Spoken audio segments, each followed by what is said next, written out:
Ma sœur prévoit son mariage le jour de l'anniversaire de la mort de mon mari, en disant qu'il ne valait rien et ne mérite pas d'être pleuré. Mais ce n'est vraiment pas malin de dire ça quand le mariage doit se dérouler chez moi. Je n'aurais jamais pensé être de ces personnes qui exposent leurs drames familiaux sur Reddit, mais je suppose que quand les choses deviennent suffisamment graves, même la personne la plus discrète ressent le besoin de s'exprimer. Alors me voilà. Peut-être que ça m'apportera un peu de clarté, ou que je me sentirai simplement mieux après m'être confié. J'ai 56 ans, je suis veuve, et je dois gérer ma sœur égoïste, Julia, qui en a 47. Elle a presque 10 ans de moins que moi et a toujours réussi à obtenir ce qu'elle voulait, mais cette fois, elle est allée trop loin. Pour vous donner un peu de contexte, mon mari est décédé il y a 3 ans, et je pense à lui tous les jours. Nous étions amoureux depuis le lycée et nous avons été mariés pendant 30 ans. C'était un homme exceptionnel, gentil, généreux et travailleur. Il a bâti son entreprise à partir de rien et a acquis très tôt plusieurs biens immobiliers de valeur. À sa mort, il m'a tout légué. Nous n'avions pas d'enfants, alors après son décès, mon monde est devenu très solitaire. Mon chagrin m'a consumé pendant des mois, puis j'ai compris que je devais me ressaisir pour préserver son héritage. J'ai repris son entreprise et j'ai investi toute mon énergie à transformer notre maison au bord du lac en lieu de réception pour les mariages. C'est un endroit magnifique, entouré par la nature, avec une vue paisible sur l'eau. Mon défunt mari et moi avions toujours rêvé d'en faire quelque chose de spécial, et après sa mort, c'est devenu mon projet, ma manière de faire vivre sa mémoire tout en créant quelque chose de beau pour les autres. Le lieu est devenu assez populaire dans notre communauté, et j'aime le gérer. Cela me garde occupé et connecté aux gens, même si ma vie est déjà bien remplie. Une tradition que j'ai maintenue depuis sa mort, c'est de consacrer l'anniversaire de son décès à des œuvres caritatives. Il était très engagé dans l'humanitaire, et je sais que cela lui apporterait la paix. J'organise un grand repas pour l'orphelinat de la ville et je l'accueille à la Maison du Lac. C'est ma manière de redonner et d'honorer la mémoire de mon mari. Il a toujours cru en l'importance d'aider les plus démunis, donc cet événement annuel est très important pour moi. Maintenant, parlons de ma sœur, Julia. Notre relation a toujours été un peu compliquée, pas horriblement mauvaise, mais distante. En résumé, nous n'avons jamais partagé une relation très chaleureuse, mais nous restons cordiales. Elle s'est mariée une fois dans la vingtaine, mais ça s'est très mal terminé.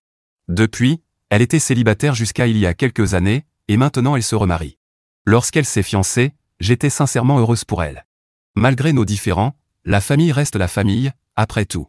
Nos parents sont décédés, mon mari est parti, et je n'ai pas d'autres frères ou sœurs qu'elle, elle est la seule famille qui me reste. Et c'est la même chose pour elle, même si elle ne semble pas le comprendre. Il y a quelques mois, Julia m'a demandé un service.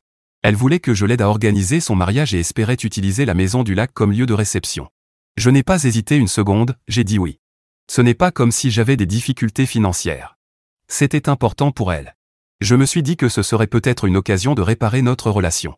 Après tout, on ne rajeunit pas, et il est temps d'enterrer la hache de guerre. Malheureusement, j'étais la seule à penser ainsi. Elle avait d'autres intentions. Depuis, je lui demandais la date du mariage pour pouvoir bloquer le lieu et ne pas le réserver à quelqu'un d'autre, mais elle ne cessait de repousser, disant qu'il n'avait pas encore décidé. Puis, il y a une semaine, elle m'a envoyé son faire-part de mariage par email. Elle y indiquait que le mariage aurait lieu chez moi, sans même avoir obtenu ma confirmation finale.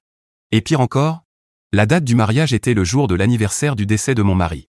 Son email était une démonstration d'arrogance. Alors que je lui avais clairement dit que le 3 novembre était réservé à mes activités caritatives, elle a tout de même planifié son mariage ce jour-là. En essayant de lui trouver une excuse, je me suis dit qu'elle avait peut-être oublié la date. Mais même dans ce cas, elle aurait pu vérifier avec moi avant d'envoyer les invitations. Mais non. Elle ne l'a pas fait. Je l'ai appelée immédiatement pour en discuter. Une fois de plus, je lui ai expliqué que j'organise chaque année un événement caritatif ce jour-là, à la Maison du Lac. Elle est restée silencieuse, sûrement furieuse à l'autre bout du fil. Je lui ai demandé calmement si elle pouvait envisager de changer la date. Il y avait encore suffisamment de temps pour tout réorganiser, et j'étais tout à fait disposé à l'aider. Mais elle a refusé, disant que c'était son fiancé qui tenait à se marier ce jour-là, car ils avaient des souvenirs particuliers liés à cette date et voulaient la sceller par leur union. Je lui ai dit que je comprenais, mais que cette journée avait aussi beaucoup de signification pour moi. Elle s'est énervée, affirmant que les invitations avaient déjà été envoyées et qu'un changement serait humiliant. J'étais choqué par son attitude. Je lui ai dit que ce n'était pas mon problème, je l'avais prévenu à l'avance que le 3 novembre était réservé, alors pourquoi avait-elle agi ainsi? Si cette date était si importante pour elle, elle aurait dû en discuter avec moi avant d'imprimer les invitations. Mais elle s'est comportée comme si tout lui était dû. Et là, tout a dégénéré, Julia a explosé. Elle m'a accusé d'essayer de faire de son mariage une commémoration pour mon mari défunt. Elle m'a dit que j'étais égoïste, que je devrais déjà avoir tourné la page. La dispute s'est envenimée, et dans le feu de l'action, Elle a dit quelque chose sur mon mari que je n'oublierai jamais, il était inutile de toute façon. Il est mort depuis 3 ans, pourquoi tu restes accroché à cet imbécile? J'étais sous le choc. Je n'en croyais pas mes oreilles.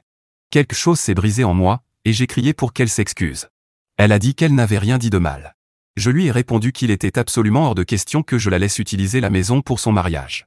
Je n'allais pas non plus payer pour quoi que ce soit. Si elle voulait insulter mon mari, elle pouvait trouver un autre moyen de financer et planifier son mariage. Elle s'est mise à hurler, à m'insulter de tous les noms, puis elle a raccroché. Après cette violente dispute, Julia et moi n'avons pas parlé pendant plusieurs jours. Puis, sans prévenir, elle m'a recontacté pour me demander une confirmation écrite de la réservation du lieu. Comme si de rien n'était, comme si nous n'avions pas eu la dispute la plus terrible de notre vie. J'ai refusé. Je lui ai répété que je ne la laisserais pas utiliser la maison, même si elle s'excusait. C'est là qu'elle a compris qu'elle avait fait une grosse erreur. Elle m'a immédiatement appelé pour s'excuser, et a dit, je cite, « J'ai dit ça juste pour te faire réagir. Ça fait 3 ans qu'il est mort, et tu continues à pleurer.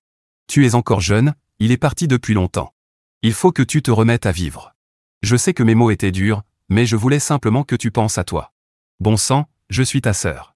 Je n'ai que de bonnes intentions pour toi. » J'ai écouté Julia en silence, mais je n'arrivais pas à me débarrasser de cette impression qu'il y avait quelque chose de plus derrière ses actions. Julia avait toujours été un peu manipulatrice, mais là, ça semblait différent. Je n'ai rien répondu et j'ai raccroché en prétextant un mal de tête et le besoin de me reposer. Quelques jours plus tard, j'ai reçu un appel de ma tante, la sœur de ma mère. Julia est amie avec sa fille et leur rend souvent visite. Ma tante a un peu plus de 70 ans et vit avec sa fille. Julia leur a rendu visite récemment, et pendant qu'elle bavardait avec ma cousine, ma tante a surpris une conversation. Elle m'a rapporté que Julia avait délibérément choisi l'anniversaire de la mort de mon mari pour célébrer son mariage. Elle voulait me blesser. Elle voulait que je me sente seule, misérable, et que je sois forcé de penser à ma vie vide. Apparemment, elle était jalouse de la richesse de mon mari et de notre histoire d'amour. J'avais un mariage stable et une vie confortable, tandis qu'elle avait toujours lutté, financièrement comme sentimentalement. Elle a même avoué avoir voulu séduire mon mari, mais ne jamais en avoir eu l'occasion. Elle pensait qu'organiser son mariage chez moi, ce jour-là, me rendrait misérable à cause de ma solitude. En entendant cela, j'ai eu la nausée. Jusqu'à ce moment-là, j'étais resté ferme dans mon refus de lui prêter la maison pour son mariage, mais désormais, j'avais envie de faire quelque chose de pire, quelque chose dont elle se souviendrait toute sa vie. J'avais déjà quelques idées, mais je voulais aussi demander conseil pour savoir si cela valait vraiment la peine de me venger. À ce moment-là, j'étais tellement furieuse que je n'arrivais plus à réfléchir clairement. Mise à jour 1. Merci pour vos commentaires, à la fois doux et amers, je les apprécie tous sincèrement. Je suis désolé de ne pas pouvoir révéler l'emplacement de ma maison au bord du lac. Je sais que le partager ici pourrait aider mon activité, mais je tiens à préserver mon anonymat. Voici donc les mises à jour. J'étais bouleversé. Le fait que ma propre sœur soit allée aussi loin dans la cruauté m'était presque insupportable. Mais après les larmes est venue la colère, froide, glaciale, enracinée dans mes os. Elle voulait jouer? Très bien. J'allais jouer aussi. Mais cette fois, j'allais gagner. Dans mon premier message, j'avais mentionné avoir un plan, sans en dévoiler les détails. Je ne crois pas en l'idée de montrer ces cartes avant le moment venu. Alors voici ce que j'ai fait. Je l'ai appelé et lui ai dit que j'avais reconsidéré la situation, et que j'étais maintenant disposé à la laisser organiser son mariage chez moi, le 3 novembre. Elle m'a remercié et a reconnu avoir réagi de manière excessive, affirmant que son intention était uniquement de veiller à mon bien-être. J'ai parfaitement joué mon rôle, allant même jusqu'à lui proposer mon aide pour les préparatifs, mais elle m'a dit qu'elle et son fiancé s'en occuperaient. Elle n'avait aucune idée de ce qui l'attendait. La semaine précédant le mariage a été une folie. Julia et son fiancé couraient partout pour finaliser les détails, et moi, je faisais semblant d'être la sœur attentionnée, offrant conseil et soutien quand il le fallait. Mais dans l'ombre, je préparais ma petite surprise. J'avais l'impression d'être cruel en le faisant, mais c'était nécessaire. Le grand jour est enfin arrivé. Les invités de Julia devaient commencer à arriver vers 11 heures. Mais ils ne savaient pas qu'ils n'allaient même pas pouvoir approcher la propriété. J'avais engagé une sécurité supplémentaire pour le lieu. La maison a 3 entrées, et j'ai posté des agents à chacune d'elles avec pour consigne stricte de ne laisser entrer personne. J'ai personnellement verrouillé les portails et m'assuré que la maison soit totalement inaccessible. À cette heure, la wedding planée est arrivée avec le fleuriste et le décorateur, pour se retrouver devant des grilles fermées et une petite troupe de garde. Mon téléphone s'est mis à sonner immédiatement. Julia était en panique, hurlant que je ruinais son mariage, que j'étais un monstre, qu'elle allait me poursuivre en justice et me rayer de sa vie, elle m'a tout dit. Je n'ai pas répondu. J'ai calmement raccroché, puis j'ai bloqué son numéro. Je suis resté dans le grenier de la maison à regarder le chaos se dérouler. La maison étant éloignée de la ville, Julia et son fiancé ont mis un moment à arriver. Ils ont essayé de forcer l'entrée, mais la sécurité a tenu bon. Bientôt, sa famille est arrivée aussi. Ils étaient confus, frustrés. Certains ont essayé de négocier avec les gardes, mais personne n'a franchi les grilles. Finalement, tout le monde a compris que le mariage n'aurait pas lieu au bord du lac. Julia a été humiliée. Elle et son fiancé ont fini par se marier à la hâte le lendemain, dans un bureau de l'état civil, avec seulement sa famille et 2 amies présentes. Le mariage grandiose dont elle rêvait était complètement anéanti. Mais je n'en avais pas fini. Après ce désastre, j'ai contacté le nouveau mari de Julia. Je lui ai envoyé un email dans lequel je racontais tout, la dispute, comment elle avait insulté mon défunt mari, et le fait qu'elle avait intentionnellement choisi cette date pour me blesser. Je n'ai rien caché. Je voulais qu'il sache exactement qui il avait épousé. Je n'ai reçu aucune réponse de sa part. Peut-être ne m'a-t-il pas cru, après tout, il venait juste de se marier avec elle, l'amour de sa vie. Mais je suis sûr qu'elle finira par montrer son vrai visage, et à ce moment-là, mon email prendra tout son sens. Je ne sais pas combien de temps leur mariage durera, mais je ne serais pas surprise s'il finissait comme le premier, dans le chaos. Quant à moi, je n'ai aucun regret. Julia a tenté de me blesser de la manière la plus cruelle qui soit. Elle pensait me briser, mais elle n'a fait que renforcer ma détermination. Je suis en paix avec ma décision. Pour mon action sociale, j'ai emmené les enfants à Dollywood. C'était amusant, ils ont adoré le changement. J'ai réalisé que refaire la même fête, au même endroit, année après année, ne leur apportait plus rien de nouveau. À partir de maintenant, je compte organiser chaque année une activité différente pour les enfants, au lieu du même repas à la maison. Mise à jour 2. Désolé de ne pas avoir posté plus tôt, mais il n'y avait rien de nouveau à dire, jusqu'à aujourd'hui. Cela fait quelques mois depuis le désastre du mariage, et dire que les choses ont été intéressantes serait un euphémisme. Je n'aurais jamais imaginé que les conséquences de cette journée dureraient aussi longtemps, mais la vie de Julia a pris un tournant, et je ne suis pas surprise. Pour moi, Julia n'existe pratiquement plus. Je vis une vie heureuse et paisible, entre mon entreprise et mon travail caritatif. Reprenons où je m'étais arrêté. Julia avait invité quelques membres éloignés de notre famille, et leurs opinions sur ce qui s'est passé étaient partagées. Je me fiche de ce qu'ils pensent, mais certains m'ont contacté pour me féliciter d'avoir tenu tête à ma sœur. D'après ce qu'ils m'ont raconté, les disputes ont commencé très peu de temps après leur mariage civil. Julia et son nouveau mari, appelons-le Greg, sont rapidement devenus la risée de leur entourage. Assez vite, Julia a aussi montré son vrai visage, et Greg s'est rendu compte qu'elle n'était pas exactement la personne qu'il pensait avoir épousée. Greg a voulu comprendre ce qui s'était réellement passé, et mon email lui a été utile. Il m'a contacté pour demander à me rencontrer. J'ai accepté. Lors de notre rencontre, il a commencé par s'excuser de ne pas avoir répondu plus tôt. Puis il a admis qu'il avait eu tort de montrer immédiatement l'email à Julia sans le lire attentivement. Elle l'a aussitôt supprimé, de la boîte de réception comme de la corbeille, et il n'a pas pris la peine de le récupérer ou d'en savoir plus. Évidemment, à l'époque, il faisait plus confiance à sa femme qu'à moi. Et Julia, bien sûr, a fait tout son possible pour me faire passer pour la méchante auprès de tout le monde. Elle a raconté à nos proches que j'avais saboté son mariage par pure méchanceté, que j'étais jalouse et incapable de supporter de la voir heureuse. Julia avait bourré le crâne de Greg avec toutes sortes de mensonges à mon sujet. Elle disait que j'étais arrogante à cause de mon argent, et que je l'avais toujours humiliée parce qu'elle était pauvre, ce qui était totalement faux. Et étant donné ce que j'avais fait le jour du mariage, son récit semblait crédible à ses yeux. Mais lorsque je lui ai tout raconté, les insultes envers mon défunt mari, le choix délibéré de la date pour me faire souffrir, son comportement manipulateur et condescendant, il s'est tu. Je voyais bien qu'il essayait de tout assimiler, et qu'il commençait peut-être à voir les signaux d'alerte. Il m'a dit qu'il voulait une autre date pour le mariage, mais que Julia avait insisté pour le 3 novembre. Elle lui avait expliqué que, selon la numérologie, c'était un jour favorable pour les signes d'eau. Maintenant qu'il connaît ma version des faits, il a compris que cette obsession pour cette date n'avait rien à voir avec la numérologie. Elle voulait simplement me faire du mal. Julia a peut-être inventé 1000 histoires pour me faire passer pour la méchante, mais la vérité finit toujours par éclater, n'est-ce pas? Peu à peu, tout le monde a appris ce qui s'était réellement passé, comment Julia avait sciemment choisi l'anniversaire de la mort de mon mari pour me faire souffrir, comment elle l'avait insulté, et comment elle avait tenté de me manipuler pour que je finance un mariage conçu pour me blesser. Une fois la vérité connue, l'opinion des gens sur Julia a radicalement changé. Elle n'était plus la victime. Mais le coup le plus dur pour elle est venu de Greg. Il s'est mis à douter sérieusement de leur mariage. Il n'a pas supporté qu'elle lui ait menti sur les raisons de l'annulation du mariage, et encore moins de découvrir à quel point elle était prête à aller loin juste pour se venger.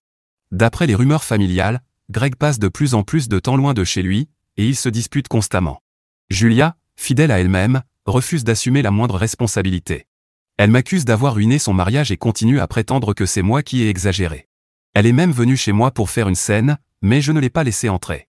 Elle hurlait que j'avais monté son mari contre elle, et elle m'a traité de briseuse de ménage, prétendant que j'essayais de lui voler son homme. J'ai filmé sa crise et je l'ai envoyé à Greg. Il m'a dit l'avoir confrontée avec la vidéo, et elle est devenue folle. Elle l'a même accusée d'avoir couché avec moi. Je sais que Julia est complètement dérangée et qu'elle est capable de tout pour rendre les autres malheureux. Je lui ai dit qu'il devait la remettre à sa place, et il m'a assuré qu'il le ferait. Elle criait tellement que les voisins sont sortis et ont menacé d'appeler la police si elle ne partait pas. Après cela, elle a tenté de forcer l'entrée de mon bureau, mais elle a été expulsée par la sécurité. J'avais anticipé ce genre de comportement et donné l'ordre qu'elle ne soit pas admise. Quant à Greg, je ne serais pas surpris s'il demandait le divorce très bientôt, c'est en tout cas ce que je devine, même si je ne le connais que très peu, à travers nos rares échanges.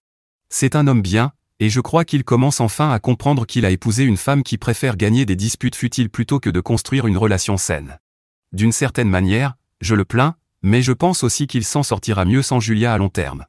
Je sais que cela peut sembler mesquin à certains, mais quand on a traversé autant que moi, on apprend que parfois, se défendre signifie couper les personnes toxiques de sa vie, même si ce sont des membres de sa famille. Je ne suis pas fier de la façon dont les choses se sont déroulées, mais je ne regrette rien. Je suis en paix avec le fait de couper les ponts avec Julia. Elle ne s'est jamais excusée, n'a jamais essayé de réparer les choses, et je n'en attends plus rien. Après tout ce qu'elle m'a fait, je crois que notre relation, ce qu'il en restait, est irréparable, et honnêtement, ça me va très bien. La vie est trop courte pour s'entourer de négativité et de drame. Voilà où j'en suis aujourd'hui. Julia est toujours incontrôlable, son mariage est en crise, et moi, je vais très bien. Je suppose que ce n'est qu'une question de temps avant que le prochain chapitre ne commence, mais quoi qu'il arrive, je suis prête. Au final, je sais que j'ai fait ce qui était juste pour moi, et c'est tout ce qui compte. Mise à jour 3. Je ne suis pas la seule à avoir voulu me venger, ma sœur aussi a tenté de se venger de moi, surtout maintenant qu'elle est en train de divorcer de Greg. Je comprends qu'on puisse être en colère quand son mariage s'effondre, surtout aussi vite, mais elle n'a qu'elle à blâmer. Et puis, s'en prendre à des personnes qui n'ont rien à voir avec tout ça, c'est vraiment bas, même pour Julia. Elle aurait pu me viser directement, mais non, elle a utilisé les enfants de l'orphelinat pour assouvir sa vengeance. Ce week-end, j'avais organisé un repas à ma maison au bord du lac. C'était censé être une belle journée pour les enfants, et je voulais qu'ils puissent profiter d'un bon repas, puis jouer dans le parc l'après-midi. Plusieurs personnes m'aidaient à préparer la nourriture dès le matin, car il y avait beaucoup à faire. De mon côté, j'étais parti en ville voisine pour aller chercher quelques produits manquants, donc je n'étais pas sur place quand Julia est arrivée. Il n'y avait pas de sécurité cette fois, car je ne pensais pas que ce serait nécessaire. Après tout, c'était un événement caritatif, une opportunité pour des enfants orphelins de passer une journée agréable et gourmande. Jamais je n'aurais imaginé que Julia pourrait tomber aussi bas que d'attaquer les enfants, mais j'avais tort. Elle a réussi à entrer et à gâcher les plats que nous préparions avec tant de soin. 2 grandes marmites contenaient une bonne partie du repas, et à mon retour, j'ai découvert que la nourriture avait été complètement sabotée. J'ai tout de suite compris que quelque chose n'allait pas au goût, c'était bien trop assaisonné, à un point tel que c'en était immangeable. Ce n'était pas juste un peu trop salé, c'était tout bonnement toxique. En enquêtant, l'un des bénévoles m'a dit avoir vu une femme, correspondant parfaitement à la description de Julia, entrer dans la cuisine pendant que personne ne la surveillait. Je n'arrivais pas à croire qu'elle avait pu aller aussi loin. Elle n'a pas seulement gâché la nourriture destinée aux enfants de l'orphelinat, elle l'a fait en sachant pertinemment que cela allait affecter des personnes qui n'avaient absolument rien à voir avec nos différends. À quel point faut-il tomber bas pour utiliser des enfants et le repas comme outil de vengeance contre sa propre sœur? C'était un acte de pure méchanceté, et honnêtement, ça me dégoûte de penser que je partage le même sang qu'une personne capable de ça. Heureusement, la situation a pu être sauvée. Il a suffi d'un autre aller-retour en ville pour acheter des plats préparés, même si cela m'a coûté une petite fortune et ajouté énormément de stress. Malgré tout, nous avons réussi à sauver la journée, et les enfants ont passé un bel après-midi au parc, sans se douter de ce qu'il s'était passé. Mais ce que Julia a fait était vraiment trop bas, même pour elle. Après ça, j'ai décidé de ne pas me taire. Nous avons publié des photos de l'événement sur les réseaux sociaux et, avec les images, nous avons aussi raconté ce qu'il s'était passé. J'ai été très clair dans les détails du sabotage, et même si j'aurais pu garder l'anonymat de Julia, j'ai décidé qu'il était temps que les gens sachent qui elle est réellement. J'ai donné des informations sur ma sœur pour que tout le monde sache ce qu'elle avait fait. Certaines personnes m'ont dit que j'aurais dû laisser couler, que faire monter les tensions ne ferait qu'empirer les choses entre nous. Et oui, j'aurais pu passer l'éponge, mais honnêtement, je ressens une telle haine envers Julia en ce moment que c'est difficile à expliquer. Je ne peux pas simplement ignorer ce qu'elle a fait. Utiliser des enfants innocents pour se venger de moi, c'est une limite à ne jamais franchir, et elle l'a franchie sans la moindre hésitation. Elle n'a pas seulement gâché un repas, elle a montré jusqu'où elle était prête à aller pour me blesser. Mise à jour 4.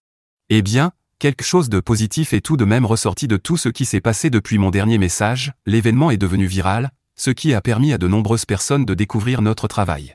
Grâce à cela, nous avons reçu de nombreux messages de soutien de la part de personnes qui souhaitent non seulement aider, mais aussi faire des dons de nourriture et d'autres articles pour les enfants. Nous prévoyons donc un autre événement très prochainement, ce qui est une excellente nouvelle pour les enfants qui adorent passer une journée hors de l'orphelinat. Je sais que Greg a découvert ce que sa future ex-femme a fait, et il est très en colère contre elle. Cela a encore plus compliqué toute possibilité de réconciliation, s'il y en avait encore une, après tout ce qui s'est passé. Il semble que cette relation touche enfin à sa fin inévitable. De son côté, ma sœur a dû se cacher ou supprimer ses comptes sur les réseaux sociaux à cause du contre-coup qu'elle a subi après avoir été exposée. Je ne cautionne pas le harcèlement, mais voir autant de gens la dénoncer comme la véritable méchante de cette histoire a dû lui servir de leçon. Parfois, les gens ne comprennent vraiment que lorsqu'ils voient les conséquences de leurs actes à travers les yeux des autres. C'est ironique de penser que Julia se moquait de moi parce que j'étais une femme seule, mais au final, c'est elle qui se retrouve complètement seule. Et moi, la meilleure partie dans tout ça, c'est que même si je n'ai plus de famille de sang autour de moi, j'ai les enfants et toutes les personnes qui m'aident pour ces événements. Aujourd'hui plus que jamais, je ne me sens pas seul du tout, et c'est ça qui compte le plus.